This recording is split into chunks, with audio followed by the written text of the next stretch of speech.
So let me go ahead and introduce these two. Synnika Alekzander-Chizoba Lofton is an award-winning poet, educator, and recording artist.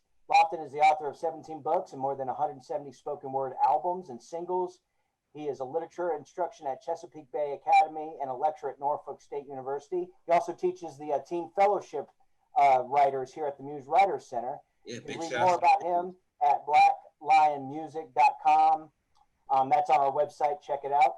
Also, we're going to join with his the other person that wrote the book, Donnelle McGee. His first time reading it with the Muse. He's the author of the novel Ghost Man, Shine, a novella, and Naked, a collection of poetry. He's earned his MFA from Goddard College. Go Goddard. We got 3 Goddard graduates right here. He is a faculty member at Mission College in Santa Clara, California. His work has appeared in Controlled Burn, Colere, Haight Ashbury Literary Journal, Home Planet News, Iodine Poetry Journal, Permafrost, River Oak Review, the Spoon River Poetry Review, and Willard and Maple, among others. His work has also been nominated for a Pushcart Prize. Donnelle lives in Turlock, California. All right, so without further ado, you guys take it away, okay? All right. Yeah, so American Reverie, this little volume right here was a 3-year collaborative effort between me and my man Donnelle, a 3-year call and response effort. Donnelle would write a poem, and we use Google Docs for this particular exercise, and updated the same document every time we need to update anything. So he wrote one poem, I'll respond to the poem, and we did that for a good 3 years, and then cut it off, of course, and jump into the revision phase of shaping things up, and we produced this little volume. So I guess we'll read some poems from it. Donnelle, I'm just gonna jump in here. I'm gonna try to get to the ones where I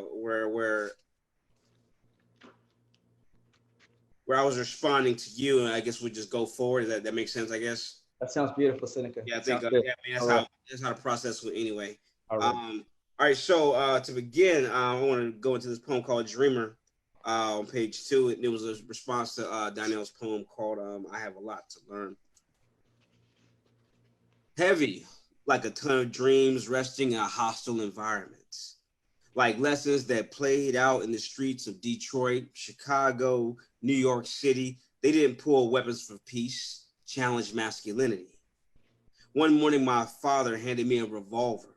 The Mississippi heat crawled into the single family brick home like an ancestor stopping by to see what was on the stove or to deliver the good news. Its old handle and tarnished chrome told stories of self-defense, liberation, country life for blues people. It's for the animals, he said. We were all social creatures in states of mourning, living, praying, searching for a righteous place to call home. Powerful, Synnika. So as Synnika said, it's a call and response. So I came back with this poem called Brother Dead for Eric Garner, who was murdered a few years back. And the book tries to highlight injustice for African-American people who have been murdered at the hands of police, for people who have not been able to speak their true voice and their essence. So Brother Dead.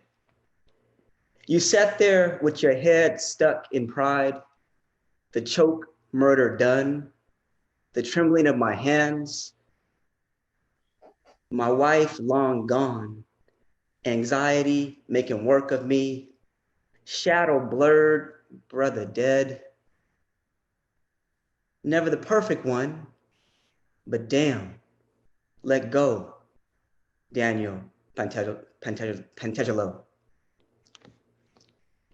Yeah, great poem. Great poem. Yeah, like Donnelle said, a lot of these poems, they go back and forth. And the major theme that I have garnered from these poems, yes, the theme of tackling racism and social injustice. And we've been doing virtual events, for a little while now. And I'm starting to see, I'm starting to have like these quote unquote, kind of revelations and different ways of looking at the poems now that we're, a few years, now that we're a few months really, because this came out in July. So now that we're able to kind of think back about the poems and like what inspired those poems, we're 3 years of a process. These poems still make sense. These poems are still relevant, All right, we're still dealing with the same issues, so it's like almost like a topical book. All right, but all right. So in response to Brother Dead, I ended up writing a poem called "Singer of American Odyssey." I sing as the threat level rises, low, guarded, elevated, high, severe. I hear the sirens, sense the unique hospitality, the violence roars for blocks. I fold into self a jungle cat, upright fingers on the pulse of concrete landscapes. I'm not fearful of traffic, only the confinement of language. I brew resistance in a cast iron pot. I honor Trayvon Martin. I celebrate the fallen. I sing as the threat level forces its way onto the skin. I sing as the threat level rises. Right on, Synnika. And then also the book does shift back and forth. There are some poems that touch on more confessional pieces. This next piece, which when I read Synika's piece, Saying of American Odyssey, I came back with a poem called Do What You Gotta Do. And a lot of the poems in here also pay homage to our African-American heroes, our musicians, our artists. So Do What You Gotta Do is after Nina Simone, her beautiful, powerful song, Do What You Gotta Do. So taking that essence, that melody, and then putting that onto a song and a rhythm and a beat from my mother is called Do What You Gotta Do, Words to Mother. Mother, mother, where are you at? You ain't nowhere near here. They told me you like Nina singing, do what you gotta do. Moving still, in the house waiting for the batter ram, knocked down of the crack, holding you up, holding your beautiful soul up. Yet fade to black with whiffs into cranium, but it's all right, Mom. Because you taught me to love the rift of Jimmy. It's all right, Ma. Because Jimmy takes my body to places like Villanova Junction, and I'm loving Jimmy, Ma. When your love is in the pipe, smoke fading beautifully into your scars. Great piece, great poem. A lot of the poems I noticed, like, a lot of the poems are very lyrical. If not all of the poems are lyrical. And I found myself in the writing of this particular book, kind of riffing, like kind of like in a jazz band. Like I'm playing an instrument, Donnelle's playing an instrument, and I'm just trying to, I'm just trying to get in and find like, a place in the pocket that makes sense. And sometimes, sometimes there was some space there to improvise. There was some space there to explore other themes. Like you said, then like, this book, it has a lot of social themes in it. A lot of things about, racism and class, confessional pieces where, we're kind of vulnerable. We talk about our children, we talk about our families, things of that nature. And I think those poems, really work to make it one complete project. I want to jump into, this is on page 13. It's called Strange DNA. Okay. We forge our way into a narrative. We created civilizations. We are stone, we are iron, we are jazz, we are resistant to the rules. The laws govern farm animals. The pigs are restless. They are rich with green faces, blood money. We get down for freedom. We dance for rights. We sing to show our kinship with the sun. We live, we love, we die. Our heroes never appear on stamps. Right on, Synnika. And you can hear there the repetition, and that's why I love Synika's work so much, the rhythm, the beat, when we begin with the we, like this melody that trickles throughout the book. So I'm gonna go back one poem, Synnika, to Hathaway, which Synnika published in, I think it's Poems for a Day, you published on one of your different ventures. Right. That's right, Yeah, Hathaway, remember Hathaway? So like we were saying, this is about Donny Hathaway. A lot of our musicians, they sang about, they've always sung about what is happening in society, particularly in African-American society. How can we move forward? How can we identify and call out what's really happening on the streets? So Hathaway. And so there it is. He sits hard on the curb, waiting for the lean in, barrel close, cuffs tight. These conditions heavy, Donnie. He's my brother. And I hear you, Donnie, but he's heavy. They heavy, white police, brown police, black police, in between. They heavy, Donnie. Awesome. Awesome poem, bro. Donnelle's style of poetry, really helped me refine, kind of my craft. It made me actually dig a little deeper. And it wasn't like we're like each other's inspiration. All right, we're each other's like muses. Like we're chasing the same kind of muse. And so whatever the content he delivered, it was kind of like how I, jump. I felt I had to jump into the content in a certain way, in a certain style. How do I make sense of what Donnelle just spoke about in the poem, and what where do I go? What inspires me to go down that same path? But in response to a poem Donnelle wrote called Said 11 Times, for Eric Garner, which is on, I think, 14, I wrote a poem called On the Black Hand Side. Daddy said, defend the home, protect the queen, fight for sister, flash your middle finger, brandish a crooked smile. I still adhere to rituals, routines, dreams with snipers in clouds. This is a subculture blueprint, a means to function in chaos, a strategy to arm voices. Some say Black lives matter, all lives matter, no lives matter. I say, draw a line in sand and be your frontline dreamer. Learn to disrupt the jungle, learn to craft wings. Birds aren't the only ones with distant destinations. I live for respect, for surreal sun, for a child's self-esteem, for blaring music, for the creator's wide breath. His broad salute, her motivating touch. This place is a suite, a place of safety, a place of refuge. I live on the Black Hand Side. Beautiful, man.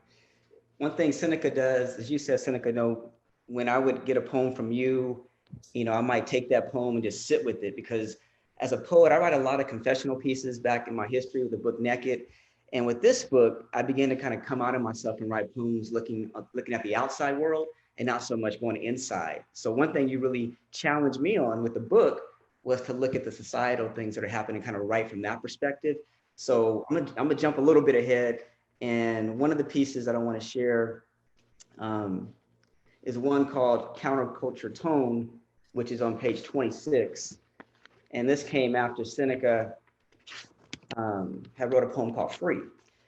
So a lot of you may know about Tommie Smith, John Carlos, Peter Norman, who took a stand in the Olympics in 1968 in Mexico City, protesting the same things that we're protesting today, police oppression, police violence, poverty.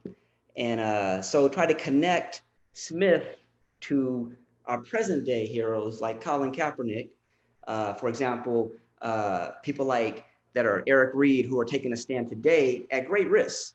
So this is called Counterculture Tone, where we go against the culture, the status quo, and not being afraid to take a risk. Smith took the podium in Mexico, Black socks, Black folks in poverty, Black scarf, Black pride, right hand, Black glove, thrusted fist high. Carlos, Norman with him, bless them, bless them. Arthur Ashe, Ali, understood. And today, Eric Reed, Cap, understand. So we link together. We're still on the same platform here. Exactly. And like, what's really interesting, like, to even think about the conversation around, how free speech is interpreted, it's almost like, well, if a person, advocates for a particular cause, it's almost, we got into the point where, if it offends you is somehow, you don't deem it free speech. We all know that Kaepernick, kneeled peacefully, all right, and was kneeling for a long time, before it really started to catch on.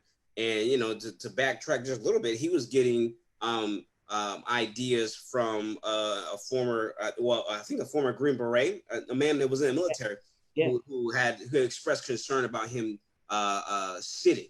Right, so he went to the knee. But you know, a peaceful protest is always, especially in the Black community, it's always confrontation. All right, you know, Martin Luther King and the civil rights movement of the 50s and the 60s. All right, they were marching peacefully, but they were confronting and challenging the system. Right, they were challenging ideas, which made a lot of people, you know, a lot of white folks very uncomfortable. You know, disrupting their, you know, so-called, you know, way of life. You know, and he was considered a radical when you think about it.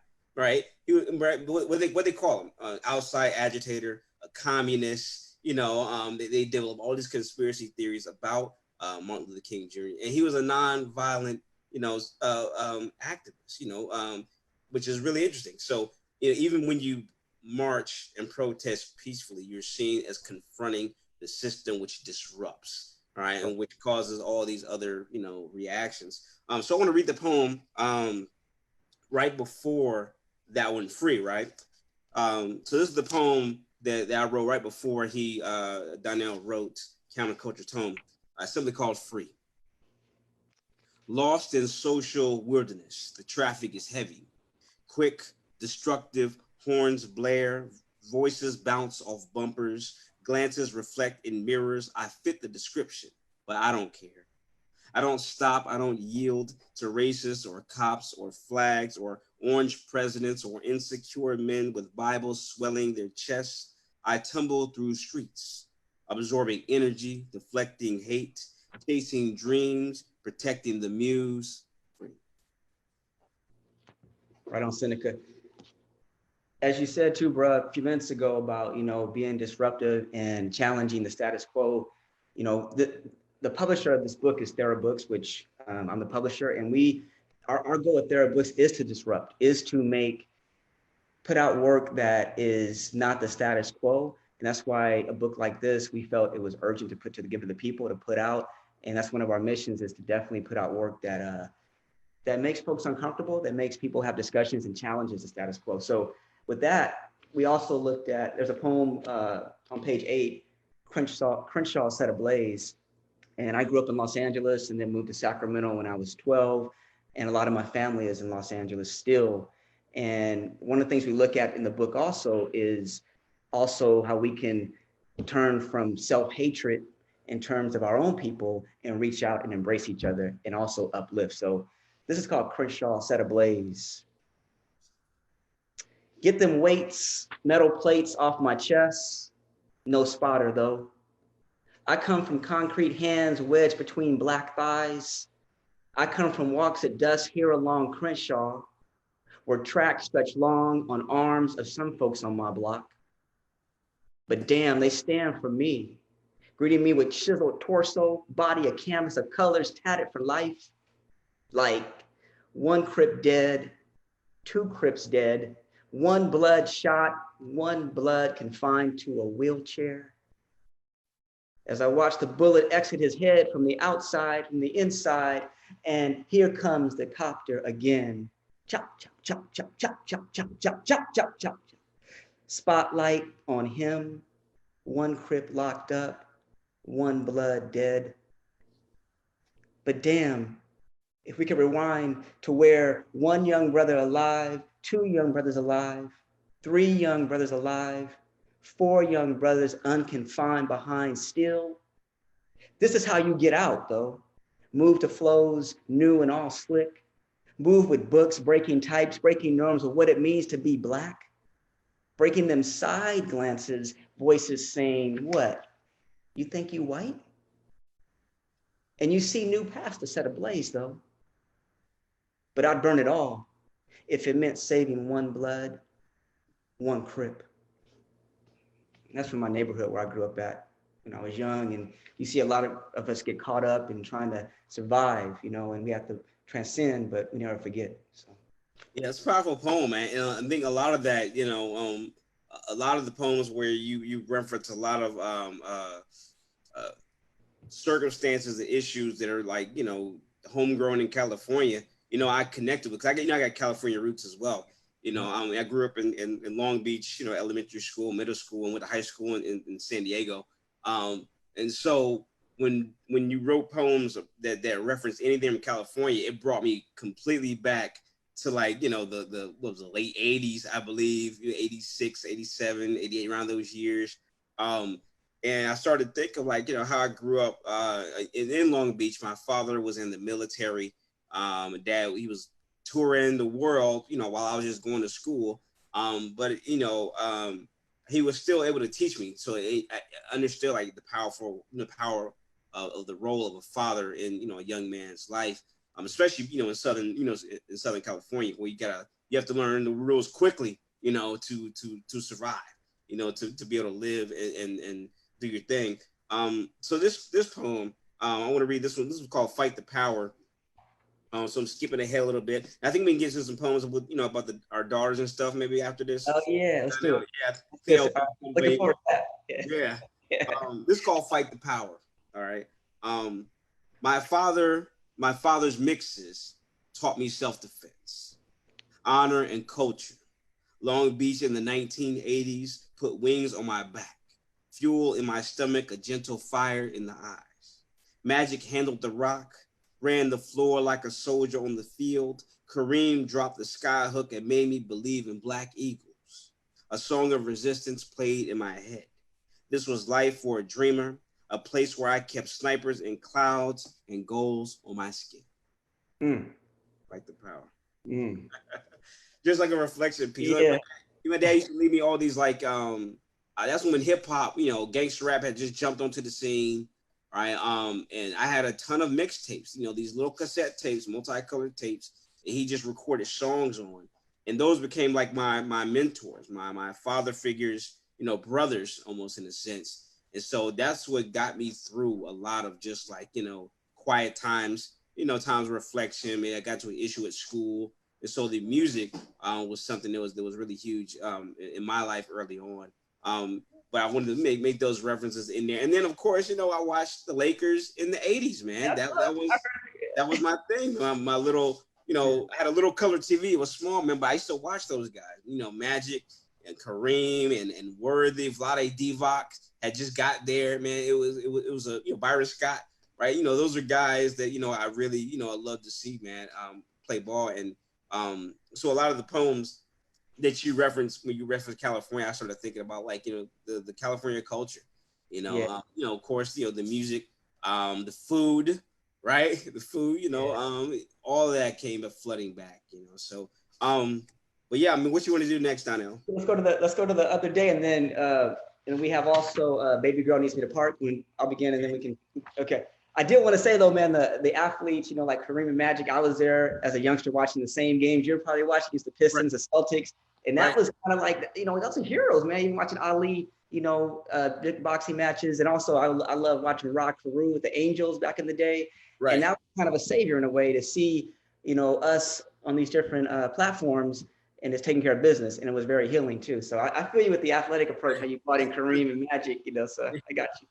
But so one thing we do in the book too, you know, we're both fathers, and fatherhood is big, I know, for both of us, and leaving a legacy for our kids. And one way, you know, is through words, through books, and through really letting in this case, our daughters know how much we love them. You want to go first, Synnika? You want to go first? You want to read yours? Baby Girl Needs to Put Me in the Park? Yeah, 53, and then I can go into the. Okay. All right. So, you know, I got a young, vibrant daughter. You know, black girl magic all day. You know, and you know, she's teaching me a lot. You know, about, you know, being a father. You know, and a professor of mine back at Goddard College, right? Nora Mitchell. She's probably still up there in Burlington somewhere. Wrote a lot of great poetry. Taught me a lot. And one thing she told me when I first got onto Goddard's campus, she said that, like, she said that the more you experience, the more content you're going to have for your writing, the more resource material you're going to have for your writing. If you think you're writing poems now, just wait 5 years, 6 years, 7 years, just wait. When you start experiencing more, you can put a lot of that into your writing. And fatherhood was definitely one of those things. All right. So my vibrant young lady, you know, keeps me on my toes. You know, we're active. Matter of fact, we just got out, you know, we just got back from doing a 2-mile, I did a scooter ride. You know, I got one of those urban scooters that a lot of those business folks have in like Chicago. You know, I got one of those, and my daughter has her new bike. You know, she got it from her birthday. And so we just ride, you know, do 2 miles and come back in. But before that, you know, we were always going to parks, you know, prior to COVID, right? So I was handling business that day, and it might have been coming to the Muse, Sean. I was coming to the Muse to meet with you, and I think I told her we would go to the park after I had a meeting with the Muse. So this is called Baby Girl Needs Me to Park. I rush through traffic to handle the business. Baby girl needs me to park near a park where she can stretch her spirit like little brown girls, like little black girls born on the other side of the moon. I hustle because she depends on my ambitions, a soul brother, an African brother. My toenails have blackened from walking cold American land. I complete the task, avoid the crosshairs. Police officers are dangerous to my health. Baby girl needs me to park near a park. I fly because of love and her mission to live, to run, to be free. Baby girl needs me to park. So, you know, writing this book with Synnika, stepping back, man, that's one of my favorite pieces, one of my favorite poems you wrote in the book. I love that one. I love going to that one, man. And then I came back with this one the other day. You know, I have a daughter, Nia, who's off to college in the fall, and you don't realize as a parent, as a father, how fast it goes. So I was trying to like bring in some of the memories of this little girl and then this young woman. The other day, my daughter backed the Prius out of the garage, a wave before the rev of the closing. She proud to be driving 16. And I can't remember it all, how the little girl up on my shoulders is now the young lady who writes about the importance of professional athletes using their public platform to speak out about injustice. Even though her English teacher smirked when notified of her topic. Oh, you're writing about that?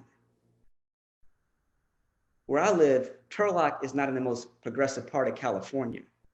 But the other day, my daughter, Mexican, Peruvian, African-American, and Jewish, backed the Prius out of the garage, a wave before the rev of the closing, her spirit free. Free. That's what's up, man. Yeah, it's pretty cool because like a lot of your stuff, Donnelle, you know, is confessional, right, man? Like you're exposing some wounds, man, like some emotions, and that really inspired me, especially in your book, Naked, right? You know, I still read that book. You know, it's a few poems, and I'm friends with these poets, which is cool. I still read those poems because they're so inspiring. They help me sharpen my perspective as to what kind of way I want to tackle some content, and it gives me a way to kind of like strengthen my chops, you know, sharpen my chops a little bit, you know, especially like with the way we write and with the issues we deal with, you know, you might write about a particular thing that I wasn't thinking about 10 minutes ago. I was like, man, that's interesting right there. And, you know, he took an observance, you know, of your daughter backing a car out, you know, to broaden out and create poetry around it. And so that forced me to think about, like, you know, observing smaller instances, smaller things that happen, and being like not just a witness in the moment, because like most poets are, we're witnesses in the moment, but also being active, right? Not just allowing things to just kind of go by us, but being, you know, active participants, you know, in a particular way, in a particular space. But Sean, I think we're approaching 35 minutes. Should we keep going? What's the plan? What do you think? 2 more. Okay. Awesome. Yeah, let's maybe do another poem or two, and then we can open it up for questions. So. All right, got it. What's All right, let's see what I have here. There was one I was itching to read. I flipped to it and I flipped away from it. You know, there's a lot of music, right? A lot of music in our poetry. A lot of references to musicians. Yeah, I got inspired by. I was big into hip hop, of course, coming out of high school, '97, right? You know, and coming out of that time period where you sing where you saw, you know, Tupac passing, you saw Biggie passing, you saw a lot of these people that we were connected with. You know, we didn't know them personally, but we had known their music for years. You know, I remember Tupac, you know, Tupacalypse Now, you know, years ago, a lot of those albums, you know, were really, really special to me. But nowadays, you know, a lot of jazz music, right, that I have in my life. But on page 18, I want to do this poem. It's called So-Called Life. And I think I wrote it in response to Donnelle's Not Enough. I burn, I hustle, I scramble for the ball. I compose the solo, Coltrane in 56. Dead prez rages in my veins. I cheat the system, I need the paper, I need a fix. That relax and hide, that resistance in my soul. Heaven is a home. Heaven is a paradise. I define my existence. I celebrate heroes with different colored flags, with different identities, with different convictions that shake ground. I talk jazz, I talk hip hop, I talk Africa, I talk that liberation funk. I walk with ambition, I walk with hostile BPM. This is for country, this is for polluted symbols, this is for evolution. I put in earbuds, a skateboard clacks the street, kick, push, coast through ruins. So-called life. All right. And then you know, poetry is revolution to me. So, you know, I think every poem is a love poem, but if you look deeper, every poem is a revolution, a chance to embark on a journey to counter our current circumstances. So this is a poem, it's called a love poem. It's called I Walk, but I Prefer to Fly in Hostile Circumstances. And this came after Lofton's poem right here, Golden Days for the Rest of Us, where I took a line in the previous poem, Hostile Circumstances, where he says, I walk, but prefer to fly in hostile circumstances. I took that line and started the next poem with that line in the call and response tradition. Right. And this is a poem for Synnika, and I've heard him before. It's a love poem, but if you look deeper, it's a revolutionary poem too. I walk, but I prefer to fly in hostile circumstances. Fellow poet, my brother, I love you. I too believe in Black boy magic and Black girl essence. Synnika, fellow poet, my brother, I love you. I too love the hustle of the streets and them folks pounding pavement to cope. Synnika, fellow poet, my brother, I love you. I too believe in the rift of the words is where it rests and spears loathing, waiting. Fellow poet, my brother, I love you. And if you feel me, I too believe the fly-in is imperative.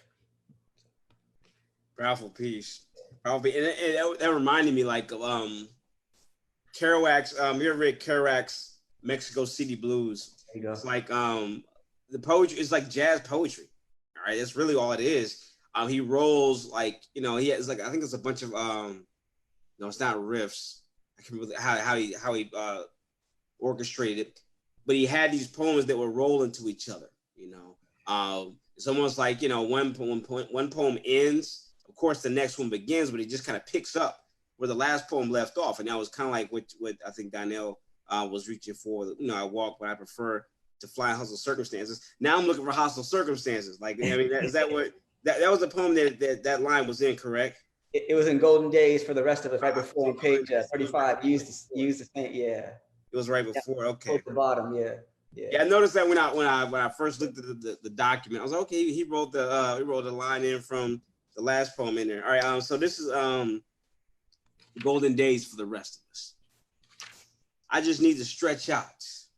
These wings need a place to be, a place to rest, a place to call paradise. Somewhere down the street, a child looks for a better way, a rationale gifted by the creator. His genes are torn. His spirit is low. He still has a bop in his step. His dreams perform a ritual like an artist approaches a canvas.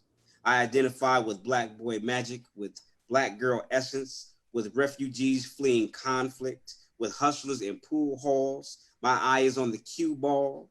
My friend is the 8 ball. I walk, but I prefer to fly in hostile circumstances. Golden days are priceless. Golden days are priceless. Like the repetition. Powerful, bro. Yes, sir. Good poem though, man. Great. I mean, it was a great way to, continue the conversation. I feel like this book was like a one long, conversation, and so I'm glad it came out the way it did, because like I remember, like, in the busyness of the season, what we do and everything, poetry related events, teaching gigs, things like that.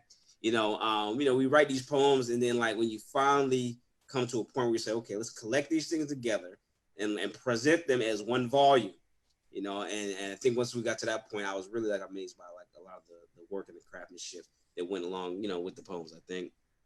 Yeah. Awesome. I think that's a great place to like open it up to questions. What do you think, guys? Sure. Trying to get some more light in here. I want to thank you guys for reading, though. That was amazing, man. I was like watching it by myself. I hope everyone enjoyed that, because I really did, man. I could have been happy if we just had the conversation together right now and listened to you guys. It was awesome. Thank you. So we got a couple questions on Facebook. If you guys want, we have about 15 minutes. So if you want to ask a question, go ahead and put that in. I lost Synnika. No, I'm still here. I'm just getting some light. Oh, okay. And then we'll, try to get your question in there. Let's go ahead and start out. I guess a good thing, you guys talked about working together on this a little bit already, quite a lot actually, but it reminded me about like how, and you kind of said some things that reminded me about how poetry and a lot of things is very like communal. It's like, it's a community of poets that working together really like almost kind of like you're discussing these things that are hard to talk about, but you're expressing them in a different language, kind of like music, like music is something that brings people together. So I think it's really interesting, while two artists that actually come together and create a book like this. I guess it's not really a question, but just kind of talk on that a little bit, like how this experience is different than writing by yourself, and how poetry in general goes beyond that thing. They say writing is a very lonely thing sometimes, but it seems like in poetry, it isn't so much as lonely as maybe writing a novel, at least to me. Right. Yeah. Yeah, it makes sense, man. Donnelle, you want to go for it first? Go for it. I'll chime in. Yeah, go ahead. Okay. Yeah. So for me, man, this process, like, of collaborating and bringing our unique energies, to one particular volume, was very unique for me, because like you said, Jean, like, writing is such a subjective form of art, especially creative writing, and so it's so subjective. So our process, I think, it was more based on, I think, the energy of the poem, and the way the poems were constructed. For me, the way the poems were constructed on the page, like some things that Donnelle does, some choices he makes as a poet, I wouldn't make, but they inspired me, all right, to try some of those things out. Like I was like, okay, Donnelle's using more space on the page. Let me try to use more space on the page, while at the same time trying to connect with the content that he just provided. If he writes a poem, how do I connect with that poem? And we've had, we've been together, like we've been friends for a few years now. And back with 2014, maybe, when was the year when, like, I can't remember when we met, and I'm not sure how we met, because like I had already graduated. I graduated in 06, right? And I think, Donnelle, you were coming in, I believe. Yeah, you came to Goddard, I think in 06, 07 for a workshop or some kind of. It was something, because I was just thinking about it. I was like, man, when I met Donnelle, I was getting ready to leave, and I think it was either Goddard was doing some kind of promo, and they flew me out they flew me out to the Vermont to do some kind of like perspective, some promo for prospective students, and I think that film is still around. I was much heavier then, but I think that's when I ran into Donnelle, and we kind of started a relationship at that point. And then in 2015, that's when I went out to the African American Visiting Writers event, and from there we were like, okay, let's do a collaborative effort, and so we really got started around 2017. That's when the poems really started to fly in. We started really, devoting the time and getting a routine going. But I think, bouncing poems off of each other, I think was really unique for me, because yes, it is a subjective art form, and at the same time, you want to write your best. Like, you're in a room with creative people, you want to write your best, you want to put your best material out there. And so sometimes I could respond to a poem by Donnelle, 24 hours or 24 hours, or I might respond to a poem in 2 weeks. We didn't set a time limit to when we had to respond. We just kind of texted each other like, hey, I updated the manuscript, go check those poems out. And like Donnelle said a little earlier, he would go in, look at the poem, read it, and then kind of close things out and sit with it for a while, see what starts to happen. Cause it's amazing. Like, when you're tasked with writing a poem, it doesn't have to be, instantaneously done or immediately done. Especially, looking at, when we wanted to put the project out. So we weren't rushed for time. So I think, the process of writing this particular book, has definitely inspired me to kind of branch out and like really be, really allow creative people to be creative people. You bring your own unique energy to the table and they bring their own unique energy to the table. And hopefully something, organically, grows and you hope that it's powerful. Same thing happens with me in recording studios all the time. You get in recording studios with some really great lyricists and some really great musicians, and you just kind of let everybody be themselves and create for the sake of creating rather than telling people you got to play this note, for this long, instead of giving them a structure and a box that they have to live in, for that, hour, 2 hours, you allow them to be free. And then at some point, like a good jazz band, you find a synergy, but that was my experience with it.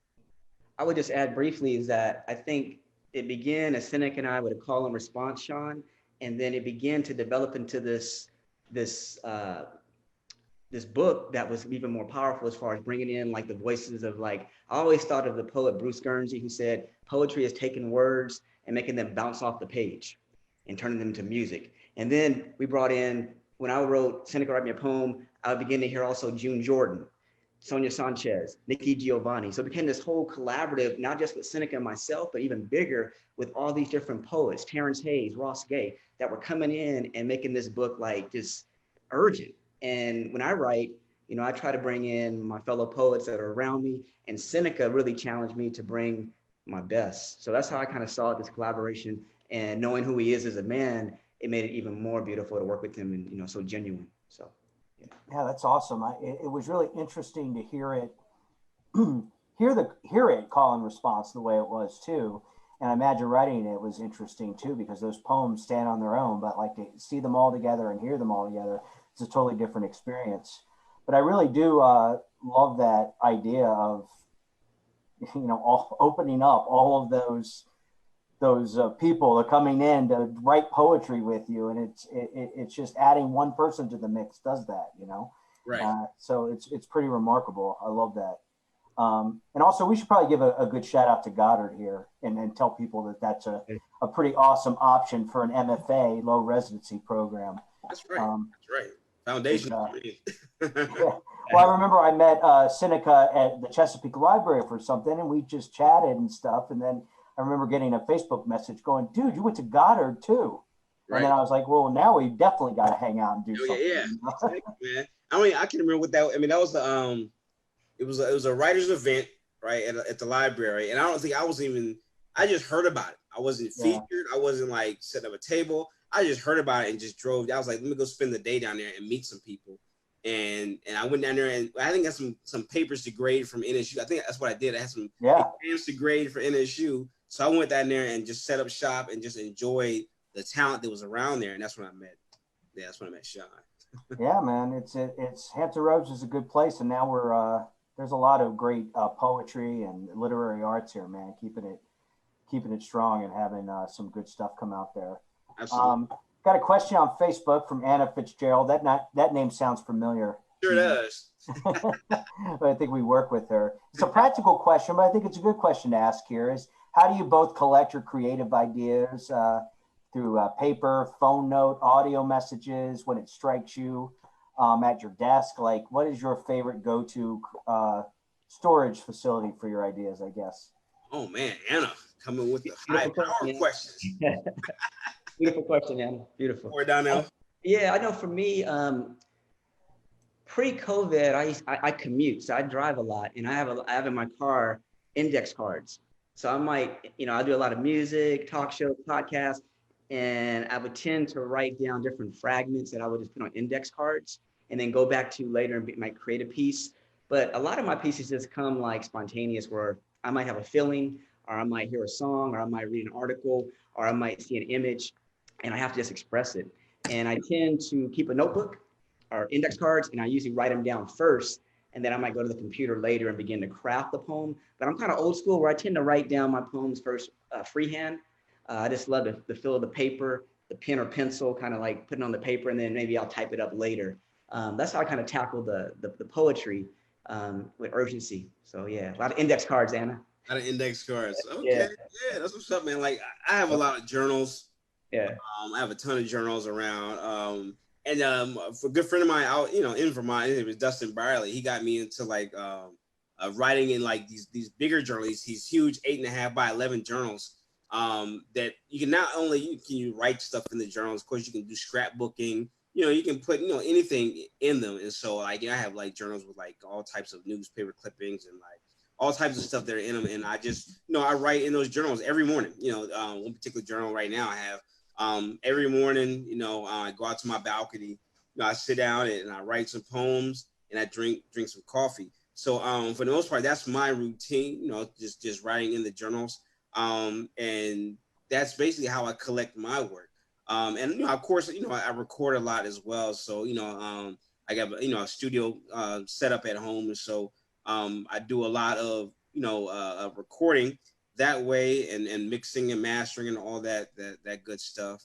But I rarely go to the computer and type stuff. Of course, if I'm working on a book, of course you have to get it in that format. But I rarely sit down at the computer and say I'm going to write a poem. It's always like in a journal somewhere before it gets to anything as permanent as the Word document, right? But that's pretty much how I collect my work. And like I used to like use little audio recorders, like a lot of journalists used to use years ago. They don't really use them that much. Now they got digital ones. Like this one was like a tape recorder. So I'm going on a long trip.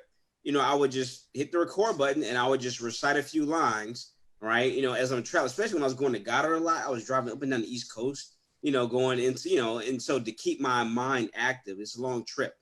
From Virginia to the border of Vermont, for me, was a good 12 hours, I think. And then from the border of Vermont to Goddard was 3 hours. So it's a 15-hour drive. And so, as I'm traveling, on the outskirts of New York or whatever, I would take a tape recorder and just kind of recite lines into the tape recorder and play them back when I got a moment to do so. That's pretty much how I collect my work, and that's how my creative, writing process works, I guess. Yeah, I wish I had a recorder around when I was at Goddard, man. A lot of crazy things said in those rooms when we were all trying to figure things out. That's true, man. That's very true. Yeah, great. Yeah, the notebook, man. Got to write it down. I think sometimes, like having that hand work for those first, second, third drafts, man. The computer won't do it, I think. Yeah, it's all free. It's all freehand for me, man. And then like, I'll scratch some stuff out. Like my notebooks are like chaos, but like it makes sense. Yes. If you ask me to read something from my journal, you might, look at my journal and say, you can't read nothing from that. No, I know where, I know where, Yeah. I know where I meant to write. And I know what I scratched out. I know what not to say. So, yeah, it makes sense for me though, just to have it. All right, well, great. We got one question, another question on Facebook. I think this is a great question to end it with. It's from Natasha Robinson. The question is, how does your family feel about hearing their stories and their history in your work? Does it make you hesitate to share sometimes? Wow. That's deep. That's deep right there. It is. Yeah, I would. So with this particular book, I mean, there's not a lot of stories about family, but in my previous collection, Naked, it was very confessional. But I'm going to speak to American Reverie. I think my daughter has heard, the other day numerous times, and I think she feels really proud to see her narrative in there, interwoven into that. My mother has passed away, but my mother has heard many of my poems before she passed away. She heard all the poems in my collection, Naked. And my Banu Capel always said, when you come to a poem, come with love, and you write about family. And if you do that, you can never go wrong. As long as you come from a place of love and you're trying to tell your truth, because your truth is your truth. And whatever that truth is, if you come from a place of love, you have to take a risk. So I try to make sure that whatever I write, if it involves like family or loved ones that, friends, whatever, I make sure that it's a place of love. And then I'm okay with that because it's my narrative, it's my truth, and with respect always. But also, you put some things out there to better and to change, sometimes change generational shifts and make people realize that there's different ways of doing things. So that's how I always approach it, with love, I would say, for me. That's cool, man. It's interesting for me. Of course, when I bring family members into the fold, it's always always approach those poems with love and with celebration and with respect. A lot of poems that I write about my daughter. My daughter, she knows what I do. She knows what I'm about. She's always in my new videos, and she always is watching me when I'm reciting stuff to myself, walking around here looking crazy and stuff, right? So they know that I put them into my work, and they know how I do that as well. So it's mostly about my wife and about my daughter. And now that my mother-in-law is here, like, she'll be wrapped into my creative writing process as well. But I think, as long as you approach it with love, as long as you approach those individuals with respect in your writing, I think you can't go wrong, at all. And like, I've gotten nothing but really great feedback, from family members. I don't think I've ever written anything that's wholly negative. And if I think, something may be interpreted as negative, I try to make sure I choose my words wisely. Mm-hmm.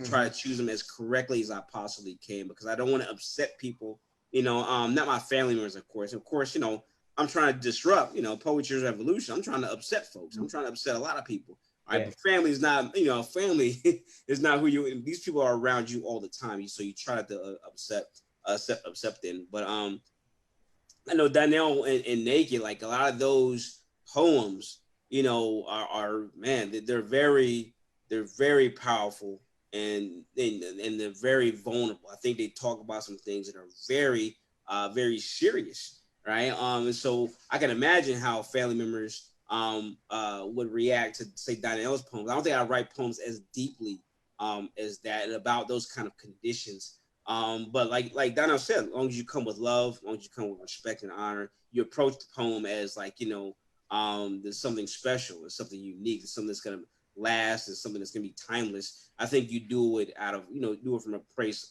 of love and admiration. So that's the way I, approach family in poems. Yeah. Truth. When I wrote creative or taught creative nonfiction memoir, it's like a lot of students that want to do memoir. I don't know if you guys remember Goddard. A lot of students, even going to Goddard, writing a memoir or whatever, they're always like, well, what do I do if I don't want my mother-in-law to read this, or my, and I'm like, right. Man, just be truthful. But also, though, those people don't read something. It's not like you go ahead and write it, and you can make that decision later too, Right. Yeah, right. Yeah, right in that particular way, man. Like, I can only imagine. I can only imagine like a memoir, and you're trying to get to the, you're trying to get it as truthful as possible. Of course, it's your truth, and of course, people they're gonna react to that sort of truth in a particular way. So you have to approach it in a way like, well, you have to analyze the audience. Okay, what if my dad reads this? Is he going to be pleased? Is he going to be upset? So you're thinking about audience, and you're thinking about family, because like you got to see them all the time, right? So you make choices based on that. Like, I'm gonna just go ahead and give them the real deal story, or let me not tiptoe around it, but maybe orchestrate and construct the language a little bit, that brings more respect and more love to a particular story. I would add, though, real quick, Synnika and Sean, I tell my students all the time, when we write memoir, you cannot censor yourself. No. If you're going to do that, write fiction. If you're writing memoir, as Mary Carr says, you have to come with it, and you have your truth, and memory is vivid. Memory moves, but as long as you come from truth and honesty and love, you can't be afraid to upset. This is my case, because that's your story that you have to let leave your body. And if you're going to write a memoir, if you try to center and write for a particular audience or a particular family member, you don't want to hurt his or her feelings. You don't want to write memoir, I believe. You can shift from fiction. That's I always say, man, you can't censor yourself at all, man. You just like let it out there, let the truth out there. And if someone, you know, gives you some money to edit the book and put it out, then you can edit it. You know, but you gotta write it first. It's tricky, yeah. It's tricky. It makes sense for me in poetry to kind of like go to that extreme because like that's what that's what my life has been about. But like you said, Donnelle, like when you, I mean, if you're gonna tell that kind of truth, like what how should you approach language? Like should the language be a great? You know, everything has every word has a tone. Yeah. Yep. You know, every word has a tone. So I think you can approach complex subjects, right? You know, without censoring yourself, but just approach those subjects with love, with care, right? Unless you want to keep it real, right? You can do that with love and, like you said, language and how you use the tone, but and still keeping the essence of the story. Yes, right. Okay, I get it. I hear you. Well, great, man. That's a good way. I could talk to you guys forever. So, but I think that's a great way to end, man. Right, with love and be truthful. And I thought that was a great thing you said about how the urgency was felt when you guys started working on it together. And I think that word urgency really makes so much sense nowadays. We this is urgent. Like everything we're doing here is urgent, you know. Yeah, you gotta embrace the words. Right? Hearing those words are urgent, listening to them are urgent, and continuing to write them are urgent. So it's so great to hear you guys just like being able to like celebrate this work and read it, you know, and kind of like, you know, like enjoy the fruits of your labor too, because it's really, really awesome.